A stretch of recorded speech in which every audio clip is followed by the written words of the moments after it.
tous et à toutes. Bienvenue à ce webinaire consacré au métier du tourisme. Je m'appelle Laure Demêlé, je suis conseillère information métiers et formation à l'Agence de l'orientation et des métiers Normandie et je vais être votre guide sur ce webinaire. Du 12 au 29 mars 2024, l'agence met en place une série de webinaires, les matinées de l'info métier, afin de présenter plusieurs filières et les métiers qui les composent. Au total, une série de 29 webinaires sur des thématiques différentes sont proposés à des jeunes de 5e comme vous. Ces webinaires seront disponibles en replay sur le site de l'agence Destination Métier. Alors, cette matinée, est-ce que ça marche? Hop, oui, alors, je voulais saluer juste les 142 élèves qui doivent participer à ce webinaire. On a des collèges du Calvados, de l'Orne, de la Manche, de la Seine-Maritime et de l'Eure. Donc, bienvenue à tous et à toutes. Hop, voilà. Alors, cette matinée info sur les métiers du tourisme va se dérouler en 5 parties. En première partie, on va se demander qu'est-ce qu'on met comme définition derrière ce qu'est une entreprise ou un secteur d'activité. Ensuite, nous aurons une présentation du secteur du tourisme avec Emmanuel Tricoire, chargé de mission formation et observation des offices du tourisme Normandie. Bonjour Emmanuel. Bonjour à tous. Et Christian Ferrier, président de l'association Normandie Site. Bonjour Christian. Bonjour à tous.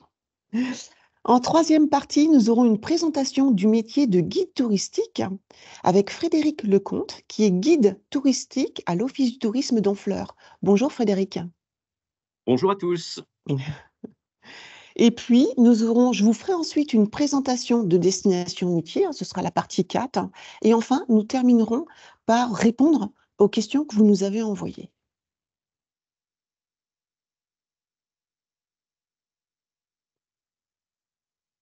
Alors, quand on parle d'entreprise et de secteur d'activité, de quoi parle-t-on? Les femmes et les hommes qui travaillent, comme par exemple vos parents, le font dans une structure qui peut avoir différentes formes. Ce peut être une entreprise privée, comme par exemple une boulangerie, ou une entreprise publique, comme par exemple France Télévisions avec France 2, France 3.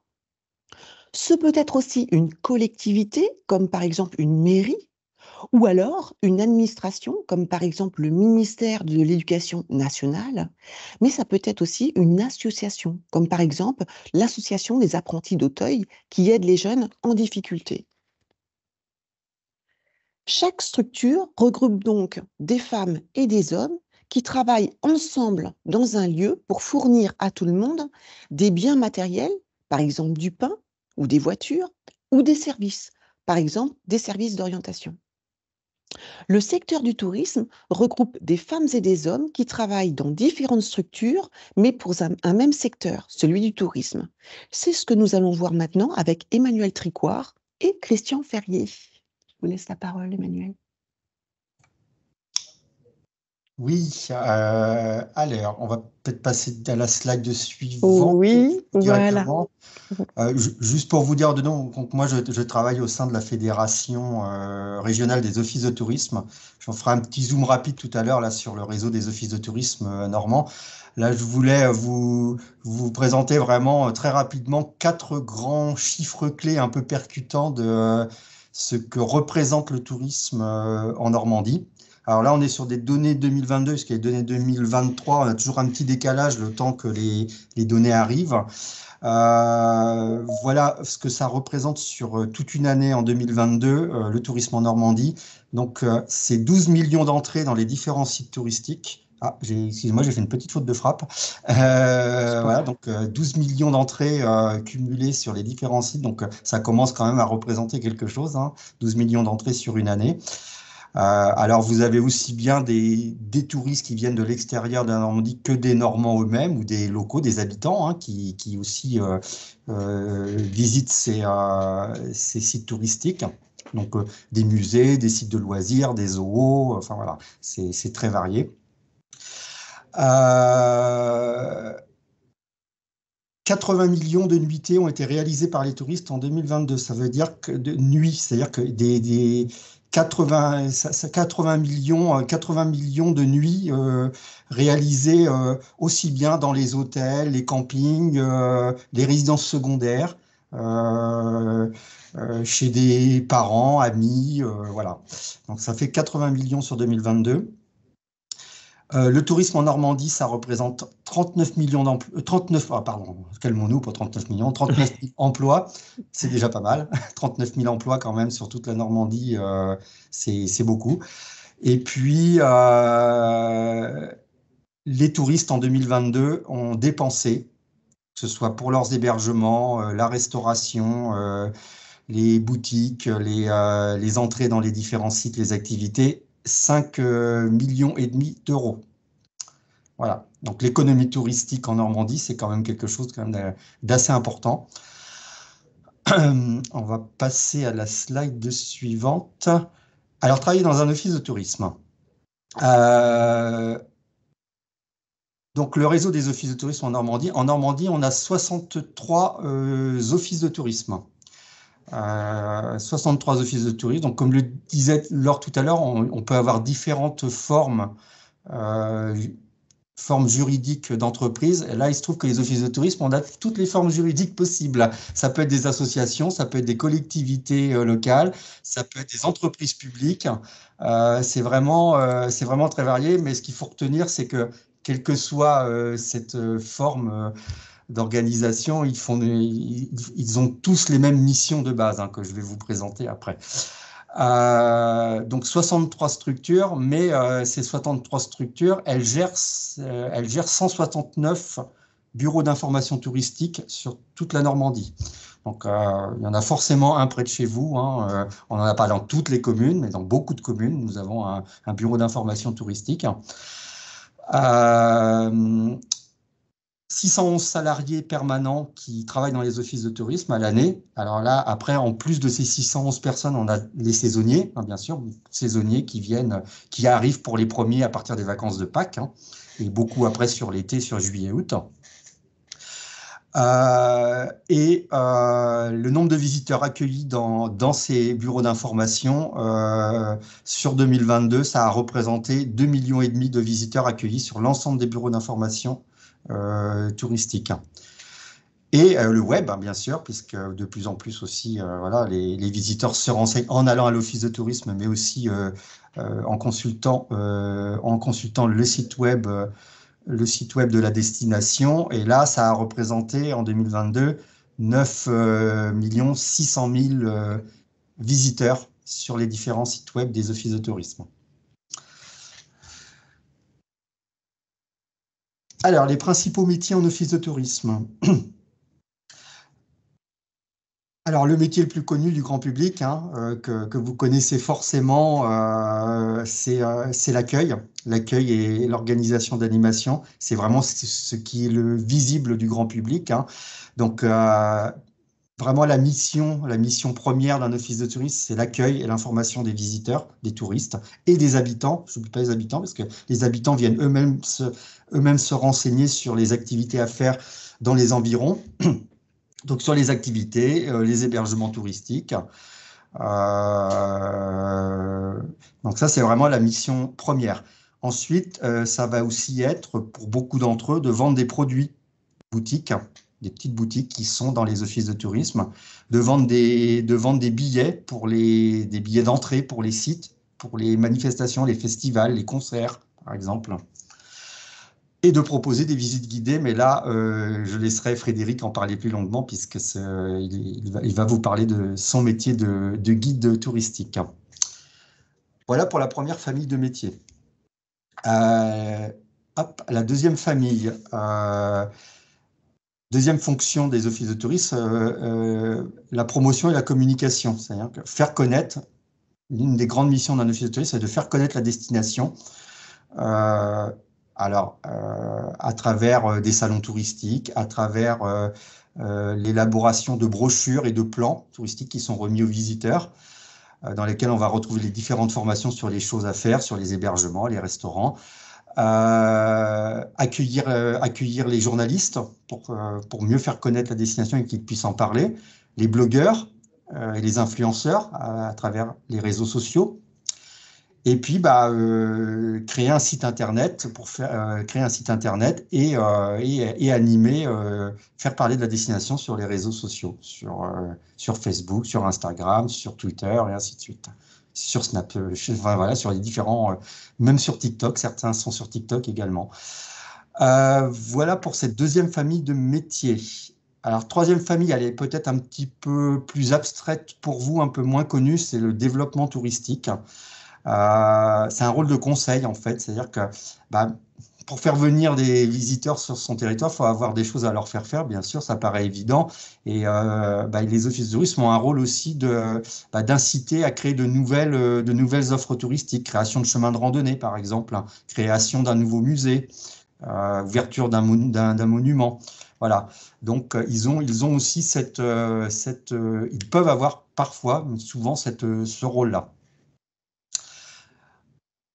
Voilà pour, je ne sais plus si c'était la dernière famille que je présentais. Oui, il me semble, hein. Oui, Oui. tout à fait. Alors après, bien sûr, on va retrouver. Ah si, une dernière quand même, la Et- commercialisation de produits. L'office de tourisme, c'est aussi souvent une agence de voyage, un peu comme une agence de voyage, mais au lieu de faire partir les locaux à l'extérieur, ils font venir les gens à eux, en fait. C'est-à-dire que le rôle de l'office de tourisme, c'est aussi d'organiser des séjours pour les groupes qui vont venir en Normandie. Voilà, d'organiser leur hébergement, leur restauration, les visites, voilà. Donc ça, c'est aussi un autre rôle des offices de tourisme. Et parfois, une même personne peut exercer plusieurs de ces missions-là. Frédéric vous en reparlera probablement tout à l'heure par rapport à ces missions. Alors, un petit zoom sur deux métiers qui sont vraiment les deux métiers emblématiques, hein, le conseiller en séjour, effectivement, qui est vraiment le métier sur lequel on retrouve le plus de collaborateurs, hein. Donc, c'est répondre aux demandes, c'est au comptoir, c'est par téléphone, c'est via le web, c'est sur les différents canaux de communication. Et puis, on parle vraiment de conseiller en séjour, puisqu'il a vraiment un rôle, pas simplement de donner de l'information, mais de conseiller vraiment le visiteur. C'est-à-dire que s'il a une famille en face de lui, il ne va pas lui apporter le même conseil que s'il a un couple de seniors, voilà, un couple de 60-70 ans. Voilà. Donc ça, c'est vraiment son rôle d'apporter vraiment un vrai conseil. Et puis de parler plusieurs langues, de parler de plusieurs langues étrangères, au moins l'anglais, à minima, voire même une deuxième langue étrangère. Donc voilà pour le premier métier un peu emblématique. Et puis un deuxième métier qui est un métier aussi qui n'existait pas il y a encore quelques années, mais qu'on retrouve un petit peu partout maintenant dans les offices de tourisme, c'est le métier de community manager qui est là pour gérer les réseaux sociaux. Assurer que le territoire est bien présent sur les réseaux sociaux, qu'on parle bien de la destination et puis d'agir avec. Vous êtes peut-être vous-même abonné à des pages de destination touristiques ou autres, hein, voilà, sur vos différentes centres d'intérêt, passions. Donc, on a des community managers dans les offices de tourisme, effectivement. Voilà, je pense que la petite présentation est terminée pour On moi. va, oui, tout à fait. On va donner la parole, on va avoir le témoignage de notre ambassadeur Frédéric tout à l'heure. Mais là, on a parlé des métiers du tourisme, mais les métiers du tourisme, ce sont aussi ceux qui gravitent autour des parcs d'attractions, des châteaux, etc. Et nous allons maintenant donner la parole à Monsieur Ferrier. À vous, Christian. Merci, bonjour à tous.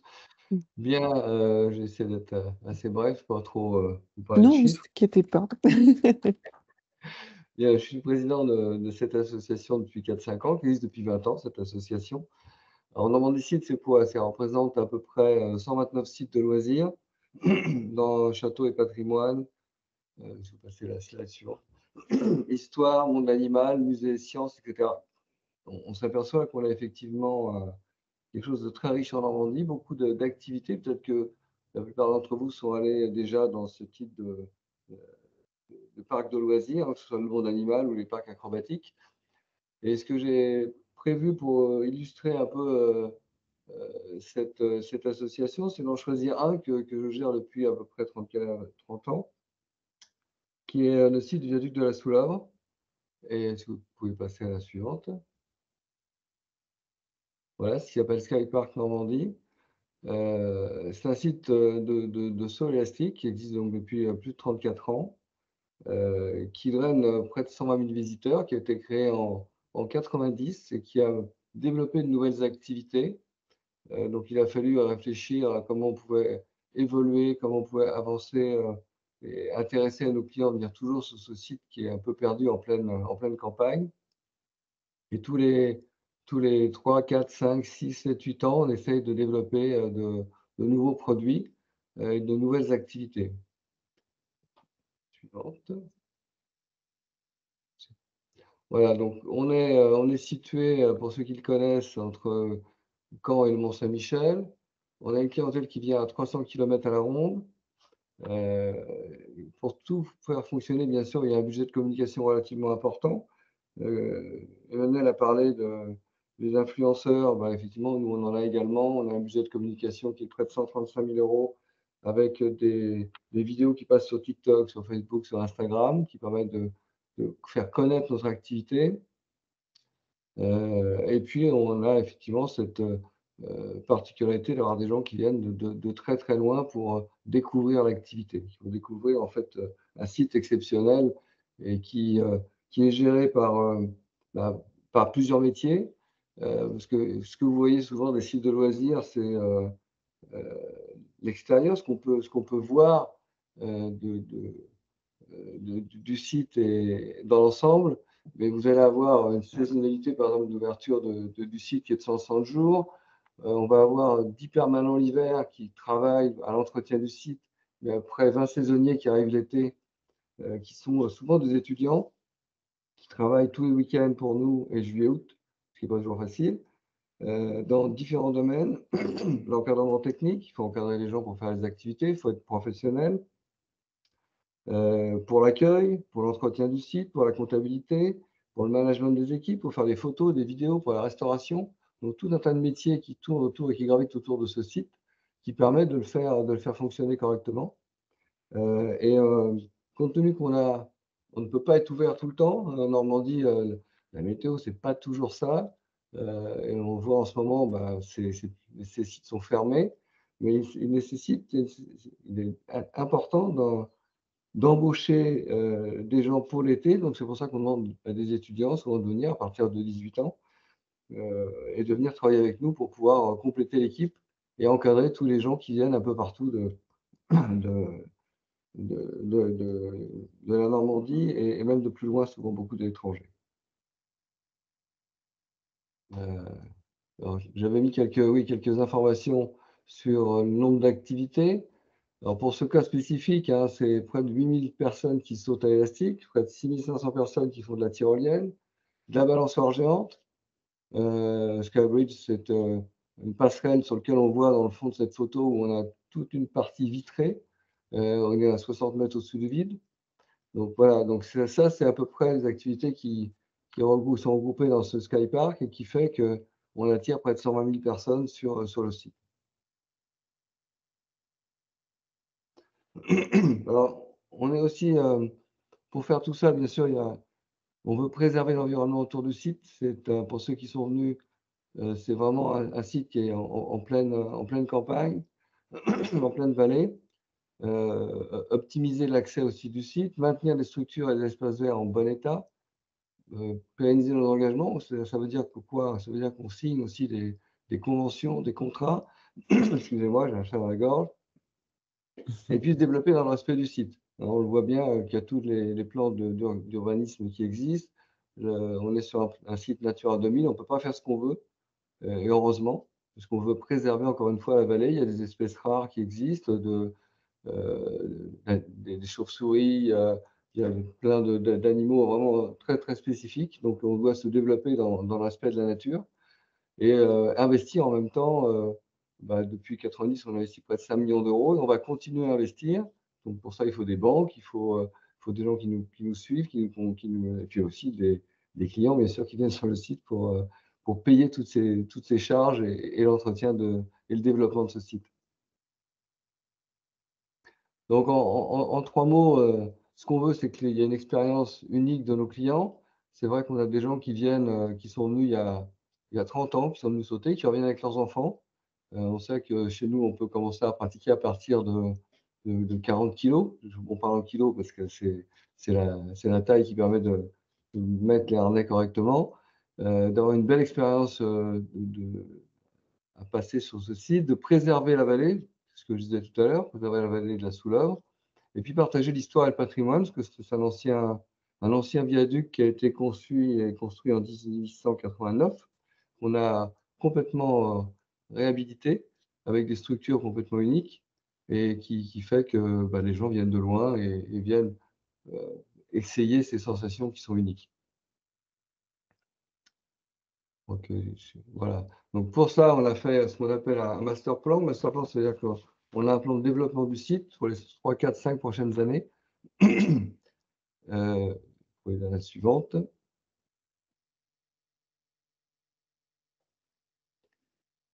Et pour ça, on travaille avec beaucoup d'entreprises. Comme vous pouvez le voir, c'est tous les logos des entreprises, que ce soit des banques, que ce soit des constructeurs, que ce soit des fournisseurs de matériel de sécurité, que ce soit de la communication. On voit que sur un petit site, c'est un petit site d'1,5 million d'euros, il y a énormément d'acteurs, énormément de gens qui interviennent et une économie indirecte qui se crée pour faire fonctionner ce site de loisirs. Il y a des sites comme ça, donc comme je disais tout à l'heure, il y a au moins peut-être 150 à 200 en Normandie. Et tout ça fait fonctionner une économie parallèle relativement importante que vous ne voyez pas, parce que lorsque vous allez sur un site de loisirs, on voit le côté loisir, on ne voit pas tout ce qui se passe derrière et toutes les contraintes et tous les travaux qui sont réalisés. Alors pour la suite, ce que je vous ai proposé, c'est une petite vidéo pour vous détendre. Vous allez voir un peu le type de vidéo le type d'activité un peu extrême qu'on organise sur le viaduc et qui permet aussi aux gens de s'éclater, de s'amuser, de passer à autre chose. Et vous allez voir, c'est assez exceptionnel. Bon, une visualisation pour vous détendre un petit peu le chiffre.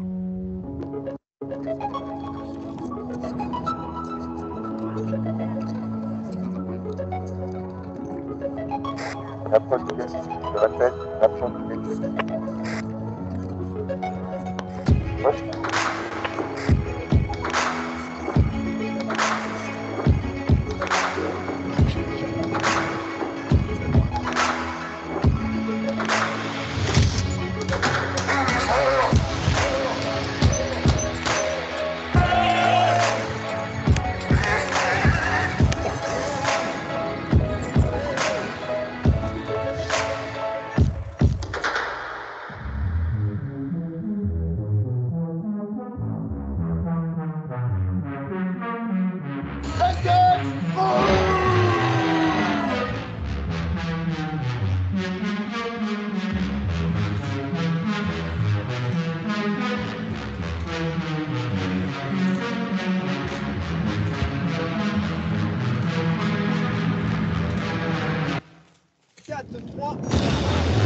Voilà un petit peu d'animation.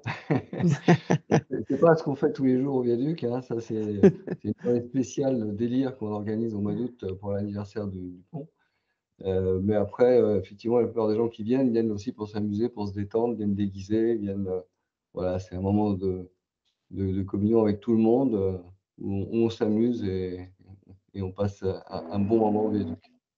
C'est un des exemples, mais je pense qu'il y a d'autres activités moins extrêmes qui existent dans les 128 sites de loisirs. Si vous avez des questions tout à l'heure, je pourrai répondre sans problème.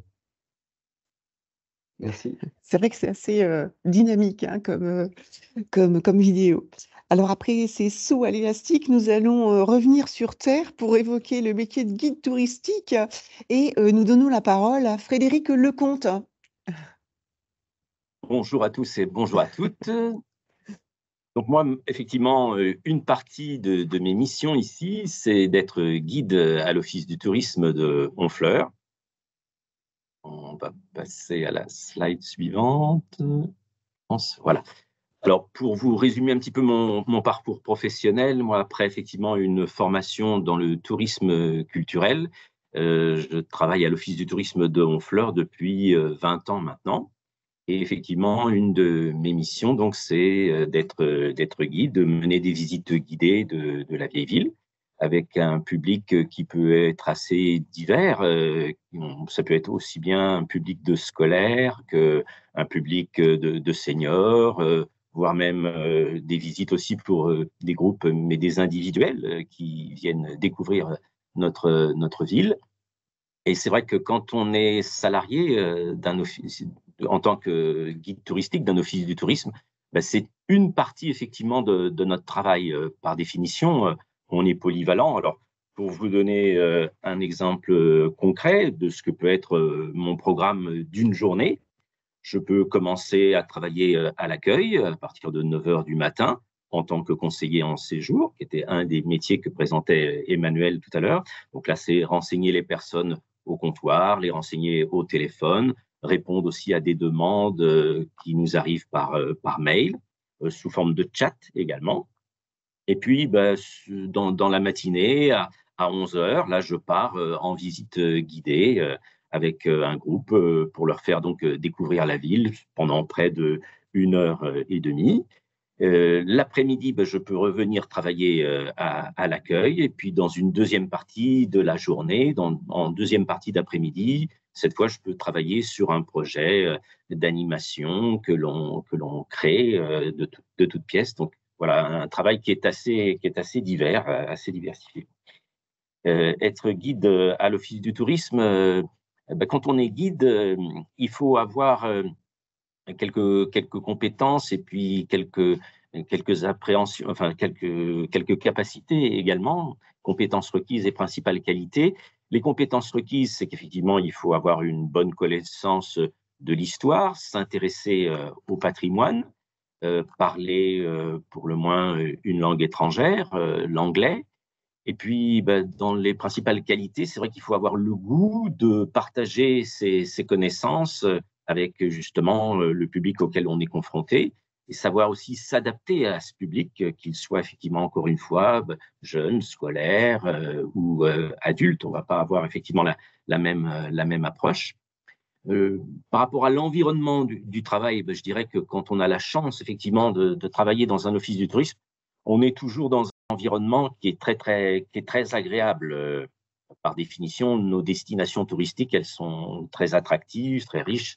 Quand on a la chance de travailler en tant que guide touristique et de faire découvrir à un groupe une vieille ville comme Honfleur, une destination comme Honfleur, la ville ne manque pas de charme, son port, effectivement, ne manque pas d'attractivité non plus. Donc voilà, ça nous place dans un environnement qui est effectivement très agréable et très, très favorable.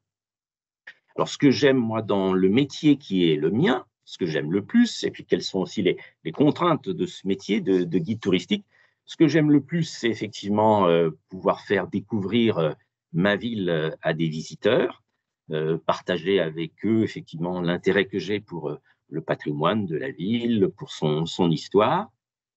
Maintenant, dans tout métier, effectivement, il y a des contraintes.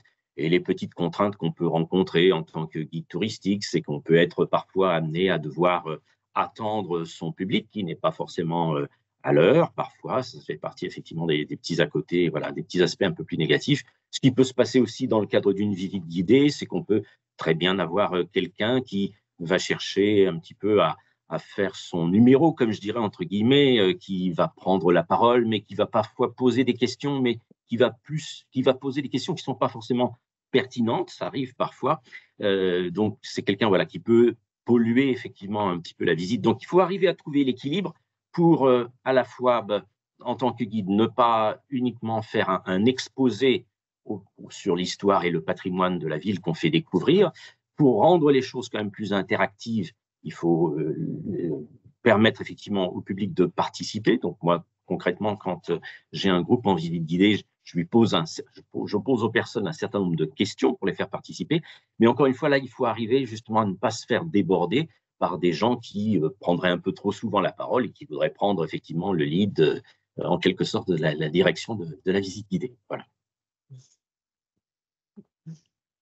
Bon. Je crois que j'ai fait le tour Bah du oui, métier qui est le mien. Et si toutefois vous tout avez des à fait. questions, n'hésitez pas. J'essaierai d'y répondre au mieux. On en a une sur le métier, notamment sur les langues, à la fin. On va passer à la partie 4, hein. Je vais vous présenter, donc merci beaucoup, hein, merci beaucoup pour cette présentation, Frédéric, hein. Je vais passer donc à la partie 4, à la présentation de la plateforme Destination Métier. Et là, normalement, le lien fonctionne. Enfin, j'espère qu'il fonctionne.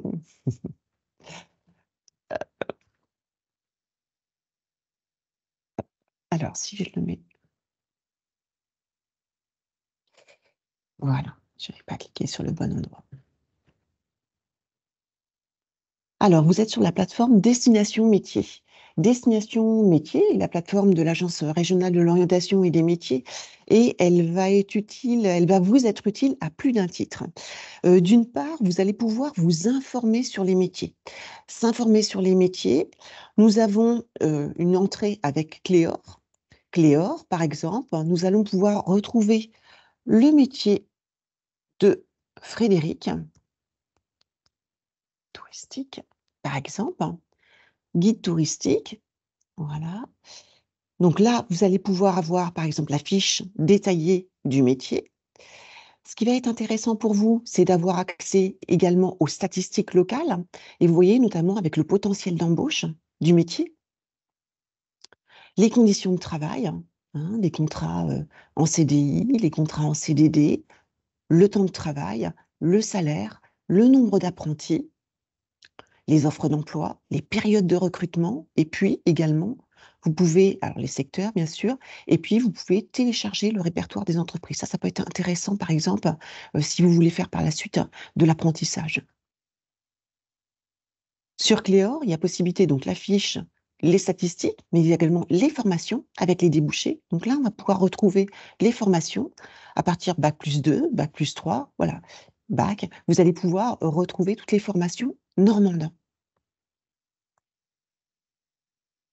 Alors, dans s'informer sur les métiers, vous pouvez aussi accéder aux pages concernant les événements. Vous voyez, par exemple, les matinées de l'information métier.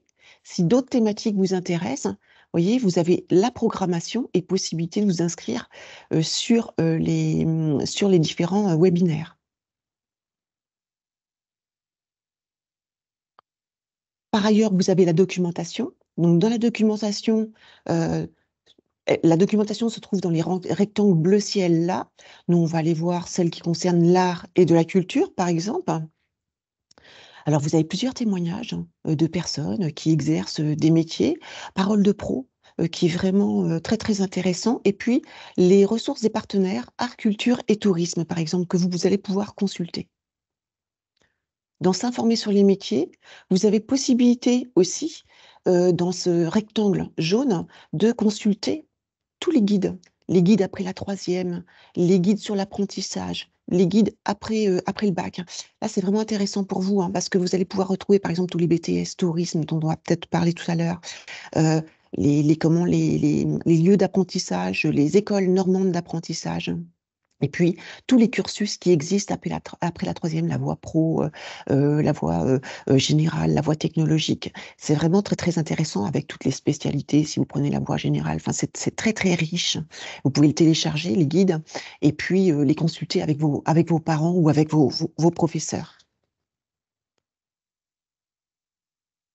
Vous avez possibilité également de rencontrer des ambassadrices et des ambassadeurs métiers et formation. Donc là, par exemple, on va chercher, alors, il y a juste une entrée spécifique pour les enseignants, hein, qui peuvent faire intervenir des ambassadrices ou des ambassadeurs dans leur classe. Là, par exemple, si je prends le secteur d'activité du tourisme, je vais prendre tout secteur confondu. Hop, je vais avoir donc plusieurs voyez, j'ai vraiment plusieurs personnes que je peux contacter pour avoir des informations sur les métiers qu'ils exercent. Et normalement, je vais retrouver Emmanuel, qui est chargé de mission auprès des offices de tourisme Normandie. Donc Emmanuel, par exemple, eh ben, je peux le contacter pour lui demander des informations sur son métier, sur son cursus, sur comment une journée type. Vous pouvez également, sur la plateforme Destination Métier, trouver des stages dans une entreprise. Ça peut être vraiment intéressant pour vous, notamment pour valider ou invalider un projet professionnel. Parfois, quand on fait un stage, on s'aperçoit que non, finalement, ça ne nous plaît pas. Et là, c'est bien de faire cette démarche-là. Donc, il y a 3 types de stages. Les mini-stages de 3 à 5 jours, les stages secondes et puis les stages pro d'études. Les mini-stages de 3 à 5 jours, soit vous les faites sur le temps scolaire et ça va être une convention avec l'école, ou soit vous les faites hors temps scolaire et ça va être une convention, par exemple, que vous pouvez trouver ici, vous la complétez, vous la faites compléter et vous nous la retournez. Et là, ça va fonctionner de la même manière, c'est-à-dire on va chercher par secteur d'activité. Donc là, par exemple, tourisme. Voilà, je ne vais pas mettre de sous-secteur, j'aurais pu, hein, mais je ne vais pas le faire. Voilà.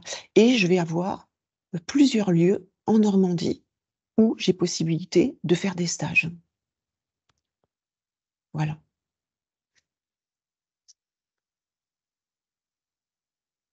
Alors, s'il y a des questions, on va les poser à la fin. Ça va être le moment de poser vos questions et puis de vous proposer nos réponses. Alors, on avait 3 questions en amont. Comment devenir un professionnel? Alors là, la question était un petit peu, voilà, on avait besoin de vous la faire préciser un petit peu. Comment devenir guide touristique? Frédéric nous a déjà donné pas mal d'informations, mais peut-être qu'on peut compléter. Et puis, dernière question, l'anglais est-il obligatoire pour travailler dans les métiers du tourisme? Après, vous pouvez poser des questions aussi sur le chat, hein. Ça pose pas de problème, on se quitte à 8h45, on a encore un petit peu de temps. Alors, je ne sais pas qui veut répondre à la première question. Comment devenir un professionnel, par exemple, Emmanuel? Comment êtes-vous devenu le chargé de mission que vous êtes actuellement? Ah, alors, bon, alors, effectivement, alors, au départ, il y a quand même, il y a toujours une base d'études initiales, hein, voilà, moi, j'ai fait des études en développement touristique au départ, donc université, hein, j'ai un parcours universitaire en fait, hein. Et donc, c'est sur cette base d'études en développement touristique que j'ai commencé à travailler pour le réseau des offices de tourisme, d'abord dans l'Est de la France avant d'arriver en Normandie.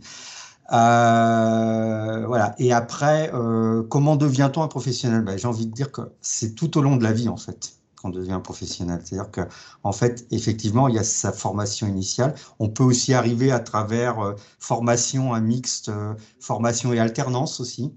Alternance, formation et entreprise, où là, c'est très intéressant aussi dans certains métiers de rentrer dans le monde du travail à travers l'alternance emploi et formation. Et puis après, oui, c'est tout au long de la vie, c'est-à-dire qu'on devient professionnel.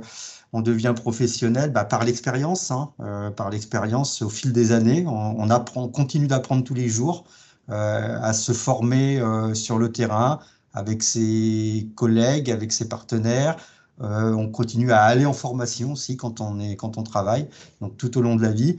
Et puis les métiers ils changent, hein, de ce qu'on a appris quand on arrive sur le marché du travail, 15 ou 20 ans après, heureusement, il a fallu qu'on apprenne d'autres choses parce que nos métiers, ils ont changé, ils ont évolué. Donc voilà en fait comment on devient et comment on reste un professionnel.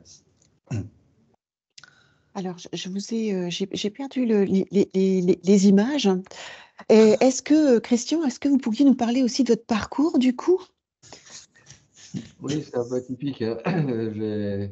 J'étais directeur informatique d'une grosse structure sur Paris et je me suis lancé dans la création d'une association, je l'ai dit tout à l'heure, de sport extrême, où j'ai testé un petit peu tous les sports extrêmes, que ce soit du para, du canyoning, du saut, bien sûr, et puis plein d'autres choses, des raids d'aventure, etc. Et j'ai découvert ce site du viaduc qui m'a emballé. J'ai été passionné par l'activité et puis tout doucement, on m'a demandé de venir travailler et de mettre en musique les compétences que j'avais de gestion d'entreprise.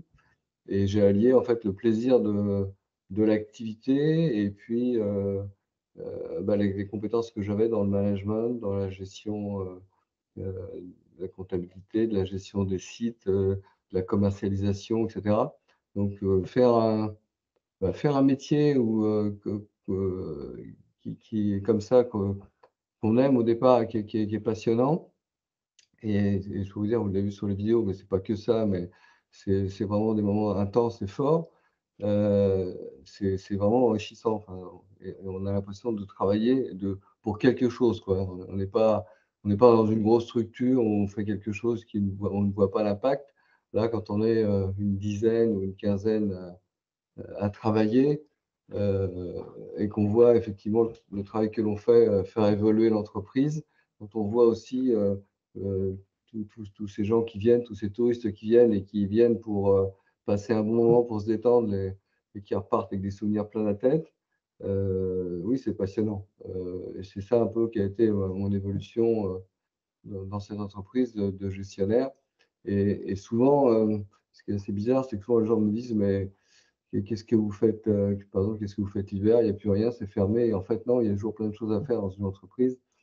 Il y a toujours plein de travail. Malheureusement, il n'y a pas que le côté fun qu'on voit et ça, c'est le dessus de l'iceberg, comme on dit. En dessous, il faut pédaler dur pour que ça puisse fonctionner, aussi bien au niveau de la gestion, du management, des investissements, heu, mais voilà, c'est passionnant et le plus important, le message que je voudrais passer, c'est si vous avez, un métier qui vous passionne, c'est ce qui sera le mieux dans la vie et le plus intéressant à faire. C'est vrai que les différents parcours peuvent amener en fait, à ces métiers, comment du tourisme. On J'ai listé le bac pro, service aux personnes et au territoire, en 3 ans. Après la troisième, le bac, scientifique et enfin technologique, sciences et technologies du management et de la gestion, hein, qui se fait en 3 ans et on peut faire ensuite un BTS tourisme par exemple. Si on choisit un bac général, on peut choisir des spécialités sciences économiques et sociales ou alors langue, humanités, littérature et philosophie. On peut également choisir, histoire, géographie, géopolitique, sciences politiques par exemple, hein. J'ai listé aussi dans les BTS, les bac+2, le BTS en 2 ans, donc après un bac pro ou un bac STMG ou un bac général.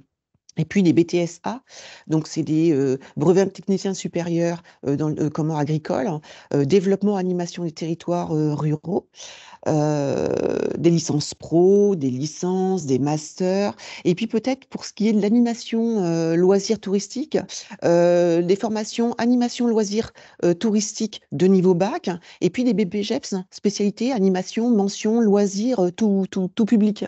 Hem L'anglais, j'imagine que c'est indispensable. Qu'est-ce que vous en pensez les uns et les autres, quand vous avez des touristes comme ça qui arrivent, de partout, comment ça se passe? Oui, ça enfin, si je peux me permettre, c'est vrai que, nous, on demande aux gens d'avoir un minimum d'anglais quand on a 5 d'étrangers qui arrivent, en Normandie, et qui ne parlent pas un mot de français et il faut bien s'adapter. Il faut bien leur expliquer ce qui va se passer, donc au moins avoir les mots de base, c'est indispensable.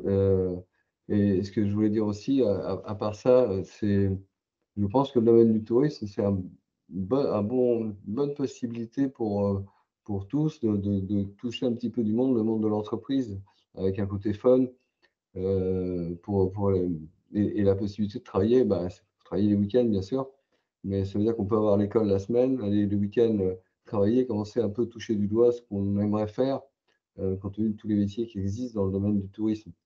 Et donc tout ça, y compris voir l'importance, comme vous le disiez alors, de parler anglais. Et là, on comprend un peu pratiquement quand on va aller à l'école, on se dit: «Ah bah oui, là j'ai intérêt à apprendre parce que je pense que ça va me servir à quelque chose». Mmh. Et je pense que le plus dur, c'est d'être à l'école et de se dire: «Mais pourquoi je vais apprendre ça? Ça va me servir à quoi?» Et là, je pense qu'on a du concret et on arrive à voir pourquoi on le fait et aussi de voir tous les métiers qu'on a expliqués qui existent dans le domaine du tourisme. Donc, il y a une chance là de pouvoir faire un petit peu d'argent le week-end à travailler et en même temps d'apprendre différentes choses. Je pense que Frédéric vous contredira pas. Oui, oui, oui. Bah, pour le moins, effectivement, pour travailler dans le secteur d'activité qui est le nôtre, au moins en pratique d'une langue étrangère, oui, l'anglais, ça c'est indispensable. Et puis, vu que dans l'évolution des fréquentations touristiques, nous avons de plus en plus d'Européens du Sud qui remontent, entre autres, pour chercher la fraîcheur dans nos destinations, qu'il s'agisse de la Bretagne, qu'il s'agisse de la Normandie, l'espagnol, l'italien sont aussi des langues qui comptent de plus en plus. Mais quand on prend effectivement le cas, nous, par exemple, d'une destination comme Honfleur, selon les années, Honfleur est fréquenté en moyenne entre 35 à 40% par une clientèle étrangère. Donc, évidemment, en plein été, concrètement, il y a des journées pendant lesquelles, lorsqu'on travaille en tant que conseiller en séjour à l'accueil, par exemple, on peut être amené à parler plus souvent l'anglais que le français. Donc, au minimum, effectivement, l'anglais. Oui. Et puis, juste pour compléter, par rapport à comment devenir effectivement guide touristique, quel type d'études. Alors certes, il y a effectivement le BTS tourisme, mais pour autant, le BTS tourisme, pour moi, n'est pas la seule voie. Quand je regarde effectivement le profil de mes collègues qui sont aussi guides à l'Office du tourisme, certains ont fait des études en histoire, d'autres en langues étrangères, d'autres dans le développement culturel et touristique. Donc, il y a plusieurs voies. Moi, en ce qui me concerne, effectivement, j'ai fait une formation de chargé de promotion touristique dans le secteur du tourisme culturel. Et puis, en parallèle, je faisais aussi des études d'art dramatique, des études de théâtre. Et même si concrètement, je ne voyais pas tout de suite à quoi ces études-là pouvaient me servir dans l'immédiat, concrètement, dans notre parcours professionnel, on s'aperçoit qu'à un moment donné, tout se rejoint, tout se recoupe. Et me retrouver aujourd'hui guide touristique, c'est en quelque sorte aussi prendre la parole devant un public, intéresser un public. Donc là, il y a des points communs effectivement avec le théâtre, c'est embarquer avec soi un public, un groupe, pendant près d'1 heure et demie, l'emmener faire un voyage dans l'histoire d'une ville, le faire découvrir une ville et l'intéresser voilà, à ce qu'on va lui raconter. Donc voilà, même si quand on est effectivement plus jeune, on ne se rend pas compte, comme on le disait tout à l'heure, dans l'immédiat de ce à quoi pourra nous servir ce à quoi on se forme ou le type de matière qu'on peut étudier. Rien n'est jamais perdu et tout se recoupe à un moment donné. Oui.